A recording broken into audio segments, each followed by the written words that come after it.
Hello, third and fourth grade. Welcome to poetry. Today is our last day of poetry, the last day of the poetry unit. And this is a challenging one. I wanted to save the best for last. So last time we did terse verse, which is pretty easy. And our final type of poem that we're going to do is we are going to do a limerick. Okay? So what you're going to need is the limerick sheet in your packet. Now, there's a lot on here. We're going to kind of break down the information. I'm going to show you my example. Now, I know on here, if you look at the back, it says write your limerick and then draw a picture illustrating it. So you're going to draw your own. Now, what I'd like you to do, if you could get another piece of paper and write down this one as well, just because there's a little bit of a process. I did it myself, and it takes a little bit, and I want to walk you through that so when you make your own, it's not as difficult, okay? So you're going to need a piece of paper to write mine, and then you are going to write your own on the back of the sheet with your picture. Make sure with your picture, as usual, the rule is use at least 3 colors when you're coloring your picture. All right, so let's figure out what a limerick is. All right, so a limerick is a funny poem. It's supposed to be kind of funny and silly. Okay, I'll add that to that. So it's not serious. So if it seems a little silly, it's okay, because that's basically what it's supposed to be. It consists of 5 lines. And, okay, this is where when we talk about stressed and unstressed, I'll explain it, and you get as close to it as you possibly can. All right? So lines 1, 2, and 5 are to rhyme. So we have, here's like line 1, here's 2, 3, 4, and 5. So as you can see, 1, 2, 5 rhyme. And then we have, see what it has here, it talks about stressed and unstressed. It's like, well, we'll talk about that. And then lines 3 and 4, they rhyme with each other. So when it talks about stressing and unstressing, a limerick is kind of like a song. It's like da da da da da da da da. Okay, stressing means is where you give that word a little extra emphasis.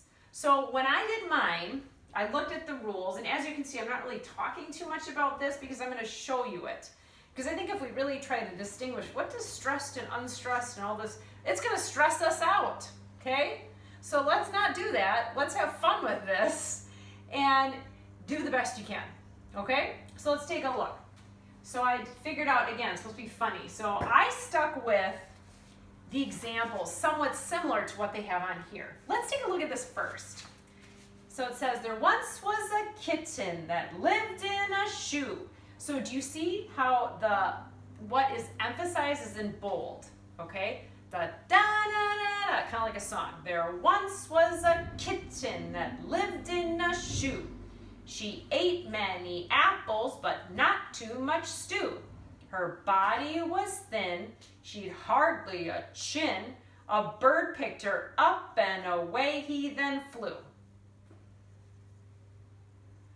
You like that? It's funny because I read it before and my Rachel was like, that doesn't rhyme. I'm like, yes it does. Because if you look at lines 1, 2, and 5, shoe, stew, and flew, they do rhyme. But it's a little different. But when we're talking about stressing, it should be kind of sing-songy, da-da-da-da-da. If you have trouble with that, if you have trouble with the stressing and unstressing, don't worry about it. Just make sure it's about something silly, 5 lines, and try to keep lines 1, 2, and 5 to rhyme and 3 and 4 to rhyme. Okay?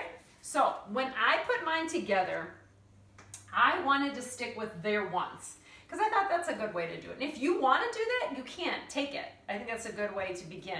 And they talked about a kitten. So I'm like, well, I'm going to talk about an animal too. Animals seem to kind of work with this. So I put down, there once was a dog who jumped in a boat. Do you see these little lines? This is showing where I'm emphasizing the poem. So again, if you can do that, great. If you can't, don't worry about it. So I did, there once was a dog who jumped in a boat. When you pick this word, make sure right when you pick whatever word is here, you pick in your head the next 2 words that are going to rhyme with that. because that's what I did. Because I was like, well, there once was a dog who jumped on a step, and then I thought, well, what are two other words that rhyme with step? I'm like, well, pep, yep. I'm like, eh. And then I did boat, and I was like, ooh, float, afloat, and goat. So that works. So when you do your first line and you figure out this last word, try to figure out your other two rhyming words right away, and then form the rest of your poem around that. That's super helpful, okay? So when I did mine, I said boat, and then I'm gonna try to make these two work. So there once was a dog who jumped in a boat. He hobbled and wobbled, but he did stay afloat. The boat went to shore, and in jumped one more, a fluffy white friend named Billy the Goat. Yeah! Isn't that amazing? It was fun, but it's challenging, okay? So again, pick your three, and then here you want to make sure you have these two rhymed as well, okay? And now if I were to do the assignment that you have to do, I would write this, and then I would draw a picture of my little dog friend in a boat with a little goat jumping in, okay? Because you have plenty of room, and I would add my 3 colors minimum.